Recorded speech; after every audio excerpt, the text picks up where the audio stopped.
Privé du droit de cité en Israël, étranger aux alliances de la promesse, sans espérance et sans Dieu dans le monde. Et je vais ajouter juste le verset 13, mais maintenant, en Jésus-Christ, vous qui étiez jadis éloignés, vous avez été rapprochés par le sang de Christ. Et c'est sur cela que je vais parler aujourd'hui. Je vais parler sur ces sujets d'une nation à une famille. Et aujourd'hui, nous célébrons le dimanche des nations. Mais ce que nous voulons vraiment célébrer, c'est le dimanche de la famille. Parce que nous faisons, oui, nous comprenons le dimanche des nations, mais nous voulons faire le dimanche de la nation. Amen. Alléluia. Prions tous ensemble, Seigneur. Nous te rendons grâce pour ton amour, ta bonté, ta fidélité. Nous te remercions, Éternel, pour le privilège que nous avons de nous tenir dans ta présence, Papa. Et nous ne voulons pas le prendre pour acquis, Seigneur, car nous savons combien tu as souffert pour que nous puissions avoir accès à ceci. En ce moment, alors que nous venons pour entendre de ta part, Seigneur, nous réalisons encore une fois que nous sommes des hommes charnels, des hommes naturels, pour qui ces choses, Papa, sont folie. Et sans ton aide, nous pouvons les saisir. Aide-nous maintenant, Papa, à les comprendre, pas afin qu'elles puissent trouver une place dans nos cœurs où ça va germer, produire le fruit et que ce fruit nous conduise jusque dans la vie éternelle. Et c'est dans ton nom précieux que nous te prions ici, dans le nom de Jésus. Nous disons tous au nom de Jésus. Et vous pouvez vous asseoir. Après la chute de l'homme dans le jardin d'Éden, Dieu n'avait qu'un seul souci, et c'est celle de restaurer l'homme dans la relation qu'il avait avec lui avant la chute. Et nul besoin de signaler encore ici que Dieu savait déjà avant que l'homme ne chute, que Dieu savait, avant que l'homme ne tombe, Dieu avait déjà conçu le plan pour retourner l'homme dans cette relation. Écoutez, laissez-moi vous dire ceci. Notre vie va se résumer au fait en deux choses. Est-ce que je marche avec Dieu ou je marche loin de Dieu?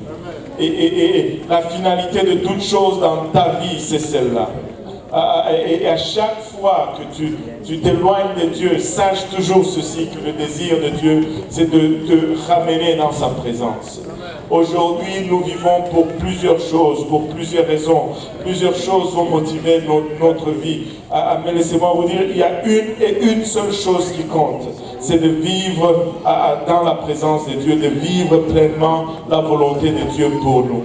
Et nos vies vont se résumer à ces deux choses. Et ce sont les seules deux choses qui vont déterminer toute l'éternité que tu vas passer. Aujourd'hui, surtout dans la jeunesse, nous voyons beaucoup de rébellions. Rébellion ouverte, rébellion cachée. Mais laissez-moi vous dire, même si c'est caché, même si Dieu est partout, Dieu voit toutes choses. Je veux juste être dans la volonté de Dieu. Je veux juste marcher selon ce que Dieu demande. Maintenant, dès le début, Dieu a cherché toujours à restaurer cette relation qu'il avait avec l'homme. Et nous pouvons voir à travers l'histoire de l'humanité que c'est une marche vraiment vers la perfection, la culmination de l'accomplissement de ce plan. Mais après la chute de l'homme, on va voir aussi que la tendance de l'homme, c'était toujours aller de plus en plus loin de Dieu, de plus en plus vers le mal.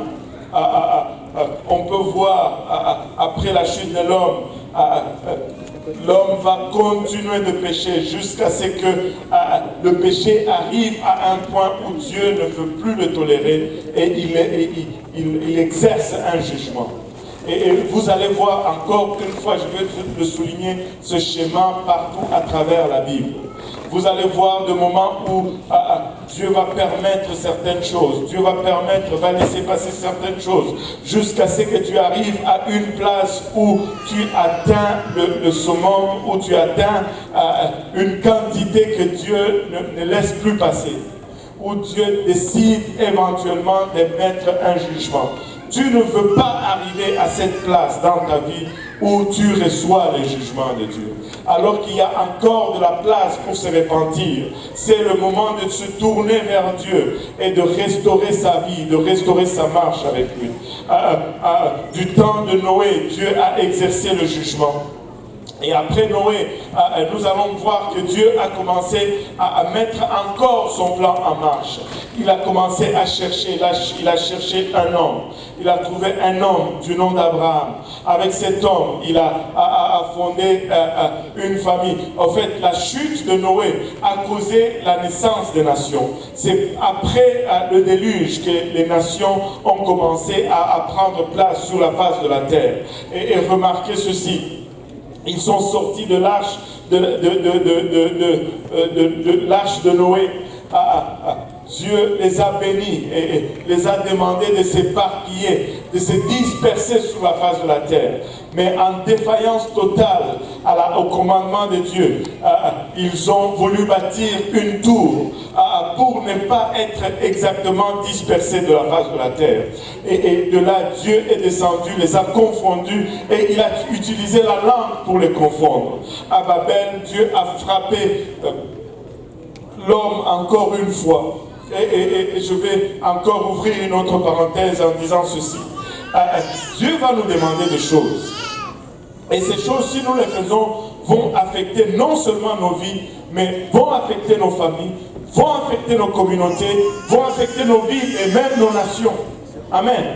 Maintenant, mais si nous refusons de coopérer avec Dieu, Dieu peut toucher ma famille différemment.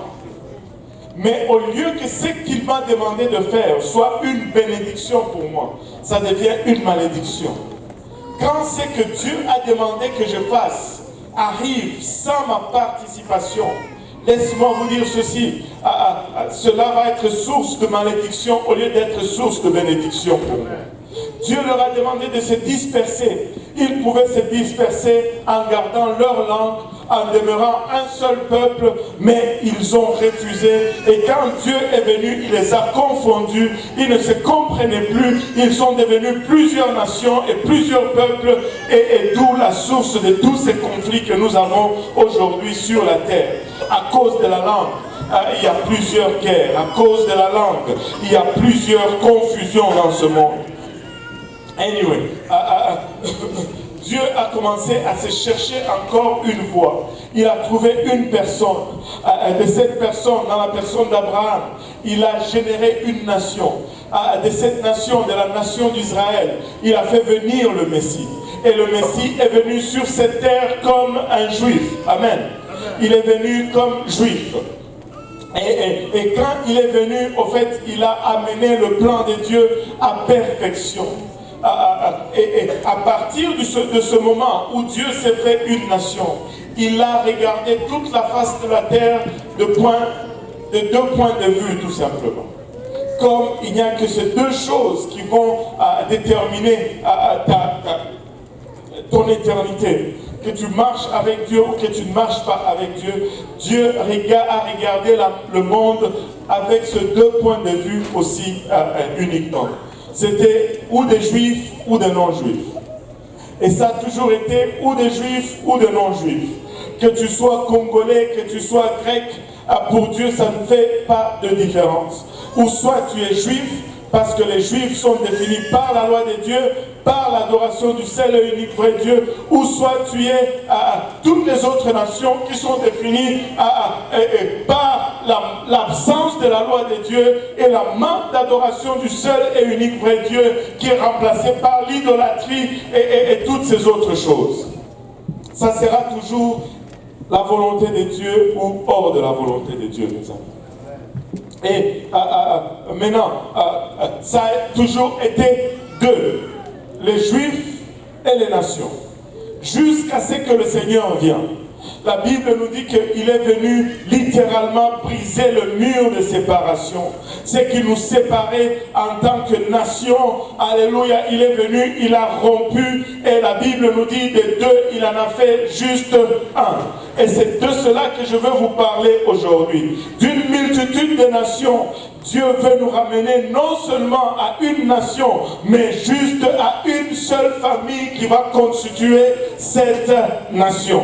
Regardez ceci, juste dans le même passage, dans le chapitre 2 de Éphésiens, verset 11, il nous dit, c'est pourquoi vous, autrefois païens dans la chair, appelés incirconcis par ce qu'on appelle circoncis, et qui le sont en la chair par la main de l'homme, souvenez-vous que vous étiez en ce temps-là sans Christ.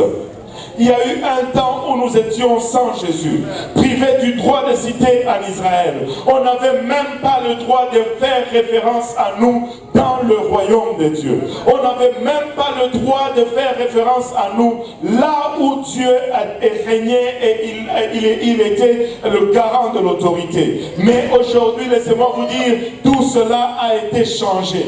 Une fois, nous n'avions pas le droit d'être cités, mais aujourd'hui, nous sommes, alléluia, nous sommes ceux qui portent l'alliance. Alléluia. Étrangers aux alliances une fois de la promesse, sans espérance et sans Dieu dans le monde. Laissez-moi vous dire, nous sommes tous descendants, alléluia, des gens qui étaient idolâtres, qui adoraient des choses qui n'étaient pas Dieu et qui en faisaient des divinités. Mais aujourd'hui, nous avons trouvé le véritable. Alléluia. Il dit au verset 13, mais maintenant, en Jésus-Christ, mais maintenant, en Jésus-Christ, vous qui étiez jadis éloignés, vous avez été rapprochés comment? Par le sang de Christ. Nous qui étions loin, nous sommes proches par son sang. Nous pouvons nous rapprocher de lui avec assurance, car il est notre paix. Lui qui des deux n'en a fait qu'un et qui a renversé le mur de séparation, l'inimitié. Écoutez, nous sommes en train de célébrer le dimanche des nations aujourd'hui, mais moi je veux célébrer le dimanche de la famille aujourd'hui. Nous sommes en train de nous réjouir, alléluia, pour notre diversité. Mais de cette diversité, Dieu veut faire un seul peuple, une seule famille, alléluia, un seul nom. Que tu sois haïtien, que tu sois burundais, que tu sois congolais ou que tu sois gabonais, que tu sois japonais ou que tu sois chinois, que tu sois français ou que tu sois sénégalais, que tu sois algérien ou que tu sois, peu importe d'où tu viens, Dieu veut juste faire, non une nation, mais un seul peuple, une seule famille. Alléluia, alléluia, un seul groupe, alléluia, écoutez, vous savez, il y a des fondamentales que tu ne peux pas défaire. Tu peux ne pas m'aimer. Je vais parler un peu en termes de famille. Vous savez, j'ai 9 frères et sœurs. Dans ma famille, nous sommes à 10. Enfin, nous étions à 10. Il y en a quelques-uns qui sont décédés. Mais le frère Mutombo, il est mon frère par le sang. Nous sommes de la même famille. Regardez la puissance de la nature. Il peut ne pas m'aimer, mais il ne peut pas me mettre en dehors de la famille.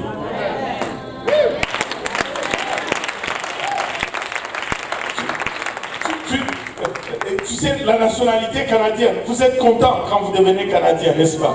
Alléluia, amen. On bénit le Seigneur pour le Canada. Mais si tu joues, on peut t'enlever la nationalité canadienne. Mais tu ne peux pas m'enlever ma famille. C'est que Dieu a fait, alléluia, ne peut pas être défait. Ne peut pas être défait. Je fais partir de cette famille. Je fais partir de la famille de Jésus-Christ. De deux, il en a fait juste un seul. Alléluia. Ayant anéanti par sa chair. Oh, écoutez, la chose même que le diable a utilisée pour nous détruire. Écoutez, la plupart des péchés que nous commettons, c'est par la chair. Mais Dieu a pris la chose même, la chose la plus faible. Il dit, je vais l'utiliser pour vaincre votre ennemi. C'est dans la chair qu'il a vaincu le diable. C'est dans la chair qu'il a eu le dessus. Ayant anéanti par sa chair la loi des ordonnances dans ses prescriptions, afin de créer en lui-même avec les deux un seul homme nouveau en établissant la paix et de les réconcilier l'un à l'autre et en un seul corps avec Dieu par la croix en détruisant par elle l'inimitié. Il est venu annoncer la paix à vous qui étiez loin et la paix à ceux qui étaient près.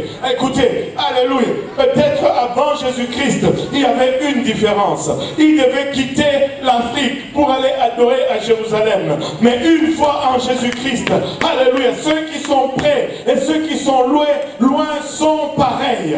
Partout où tu es, tu peux l'invoquer. Partout où tu es, tu peux faire venir sa présence.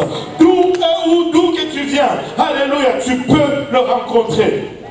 Car par lui, nous avons les uns et les autres accès auprès du Père dans un même esprit. Ainsi donc, vous n'êtes plus des étrangers, ni des gens du dehors, mais vous êtes concitoyens des saints, gens de la maison de Dieu. Écoutez, nous sommes non seulement citoyens de la même nation, mais membres de la même famille, de la même maison, portant le même nom. Et il n'y a qu'une seule façon de rentrer dans une famille. C'est soit d'y naître ou d'être adopté. Écoutez, il y a deux choses, ou la naissance ou l'adoption. Je ne sais pas lequel vous allez choisir, mais moi je choisirai la naissance. Parce que l'adoption, tu sais, des fois, quand tu es dans une famille, et puis après des années, tu découvres que tu es adopté, ça te fait mal. Allô? Alléluia. Mais il dit, oui, nous avons reçu un esprit d'adoption. Mais si tu veux rentrer, alléluia, il faut que tu naisses de nouveau. Si tu vas faire partie de cette famille, alléluia, il te donne le meilleur. Tu dois être né de nouveau. Alléluia. Il dit, vous avez été édifiés sur les fondements des apôtres. Oh. Vous avez été édifiés sur le... Écoutez, nous sommes apostoliques. Regarde ton voisin, dis-lui, nous sommes apostoliques. Regarde ton voisin, dis-lui, nous sommes pentecôtistes. Et par notre expérience, nous sommes pentecôtistes. Mais par notre doctrine, nous sommes apostoliques. Parce que nous sommes basés sur le fondement des apôtres. Écoutez, il n'y a pas un autre fondement. Le fondement, c'est les apôtres qui l'ont basé. On ne peut pas mettre les apôtres, on ne peut pas questionner les apôtres.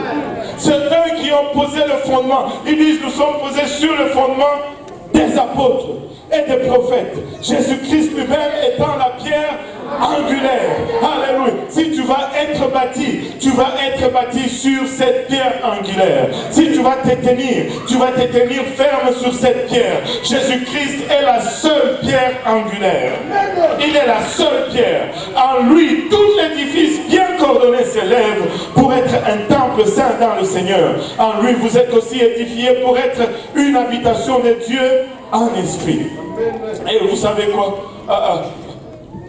Un seul peuple, une seule nation, une seule famille. Et c'est à cette famille que j'appartiens. Et c'est à cette famille que vous appartenez.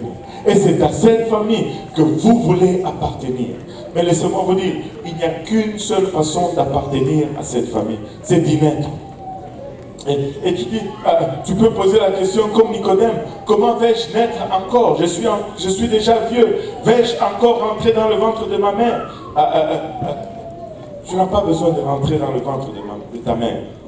Mais ce que tu as besoin maintenant, c'est de rentrer dans le ventre de la terre. Ok, on ne va pas t'ensevelir. On va juste te passer dans l'eau. La nouvelle naissance est typifiée par la repentance, le baptême d'eau et le baptême du Saint-Esprit. Si tu veux être né de nouveau, tu dois te repentir de tes péchés. Et la repentance est un demi-tour, est un changement de direction. J'ai marché comme ça, je décide maintenant de marcher comme ça. Parce que tous, avant Dieu, nous marchons dans une direction. Sans exception. Tous. Nous ne marchions pas dans la bonne direction.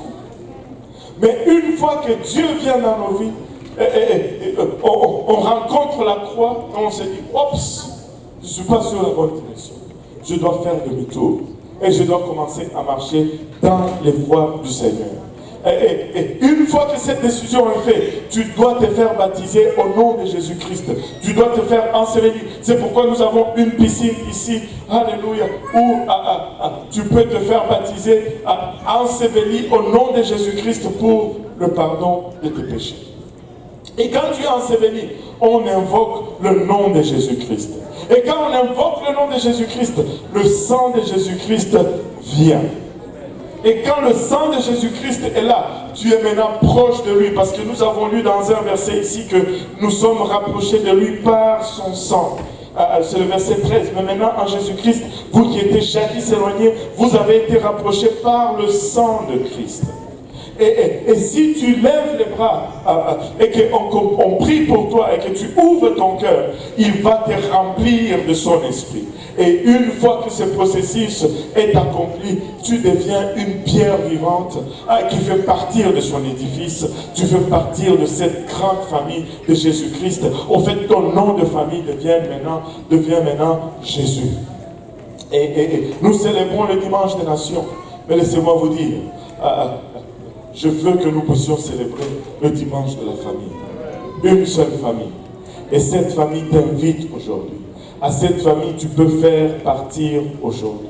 Cette famille est une famille très accueillante. Amen. En nous levant tous ensemble.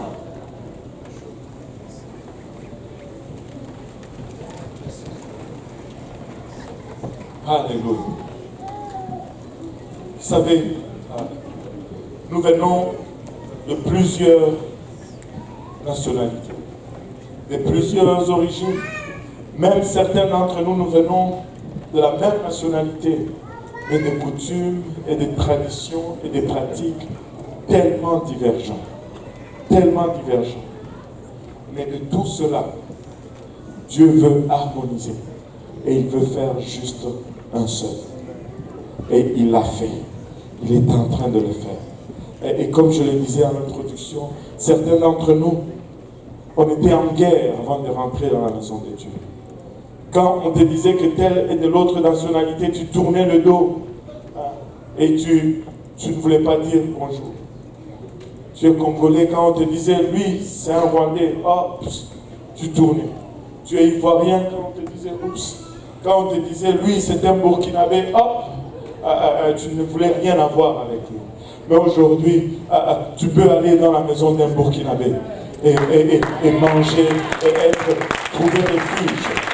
Tu peux aller dans la maison d'un Congolais ou d'un Rwandais parce que de tout cela, il a fait juste une seule famille. Une seule famille. Ceux qui étaient étrangers ne sont plus étrangers aujourd'hui. On va prendre le temps en ce jour de dimanche des nations. Le temps est court, le temps est notre ennemi. Mais si, juste aujourd'hui, nous pouvons marcher rapidement. Je sais que vous êtes des saints et que vous voulez marcher toujours avec dignité. Mais si vous pouvez marcher juste rapidement aujourd'hui, parce qu'on n'a pas le temps. Et on va juste prier parce que je ressens fortement dans mon esprit que Dieu veut déverser son esprit en ces lieux. Alléluia. Il veut faire un travail rapide. Et si vous êtes là et que vous n'êtes pas encore baptisé au nom de Jésus-Christ, laissez-moi vous dire, nous avons l'eau, nous avons des vêtements de rechange. Ça ne prend que votre obéissance. Ça ne prend que une décision de votre part pour faire partir de cette famille, de cette grande famille de Jésus-Christ. Comment vas-tu faire partir de la famille si tu ne portes pas le nom de famille? Allô? Comment vas-tu faire partir de la famille si tu ne portes pas le nom de famille? Je veux porter le nom de Jésus-Christ. Alléluia. Je veux porter le nom de famille. Alléluia.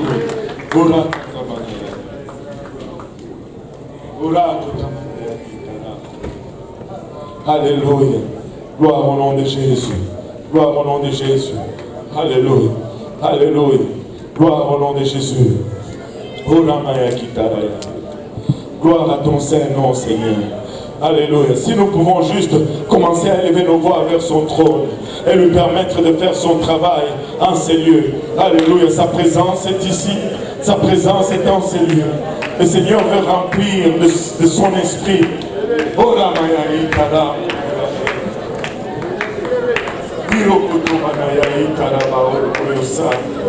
Alléluia Jésus, alléluia. Alléluia, peuple de Dieu, soyez attentifs aux gens à côté de vous aussi. Alléluia, vous êtes déjà remplis du Saint-Esprit. Voyez ceux qui sont à côté. Alléluia, il y en a qui doivent être remplis du Saint-Esprit. Il y en a qui doivent recevoir. Alléluia. C'est donc gratuit de la part du Seigneur. Gloire au nom de Jésus.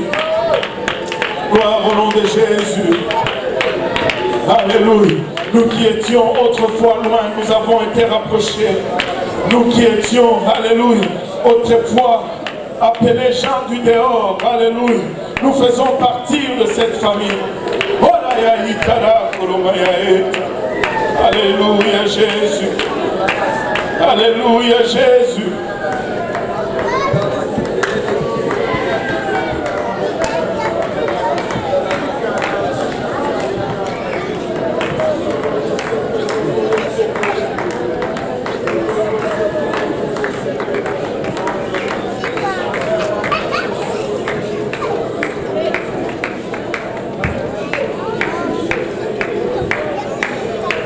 Alléluia Jésus.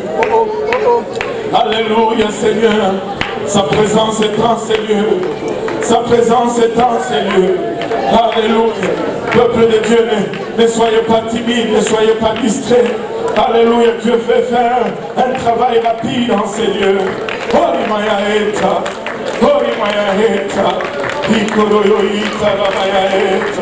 Alléluia Jésus. Alléluia Seigneur. Alléluia. Alléluia. De plusieurs, il veut faire juste un.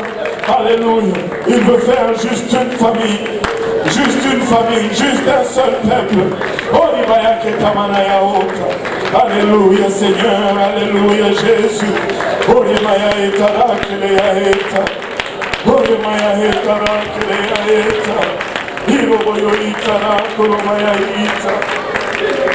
Oh, alléluia.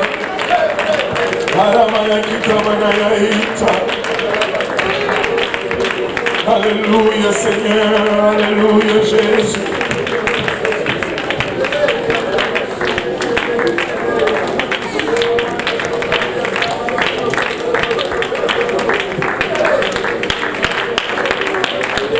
Alléluia Seigneur, alléluia.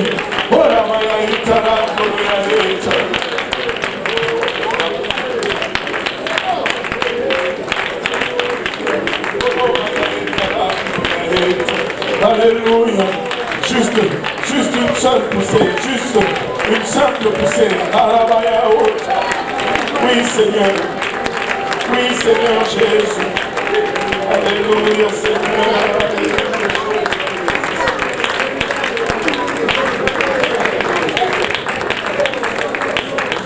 Alléluia Jésus. Alléluia. Sa présence est en ces lieux. Sa présence est en ces lieux.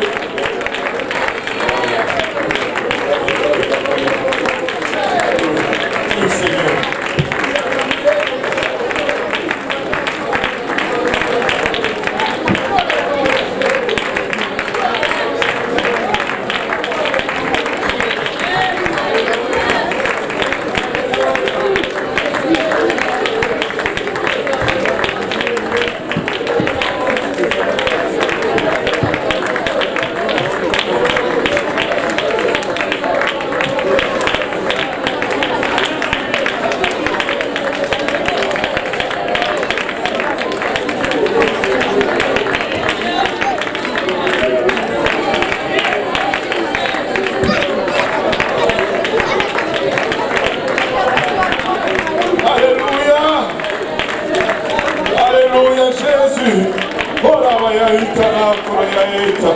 Alléluia.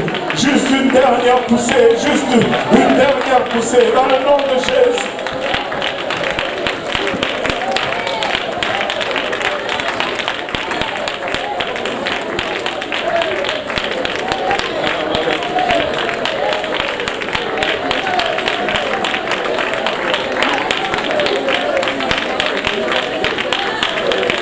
Alléluia Jésus.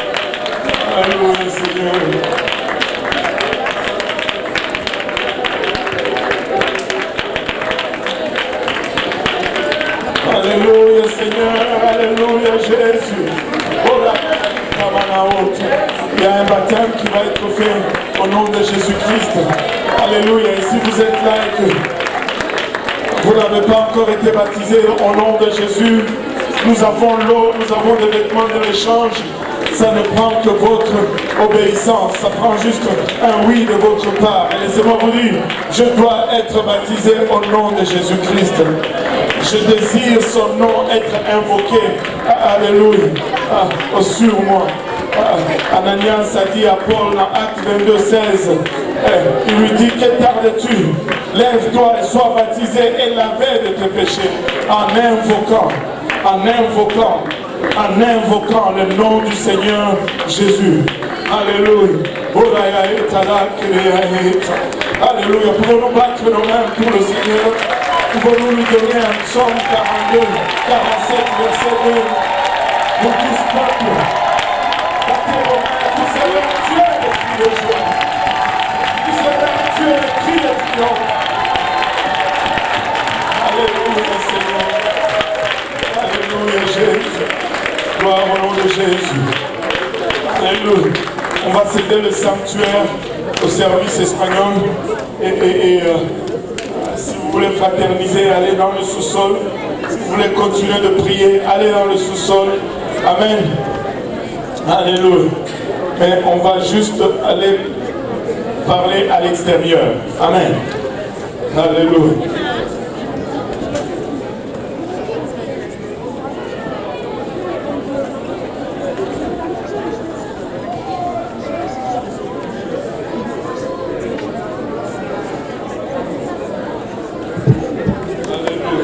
Gloire au nom de Jésus.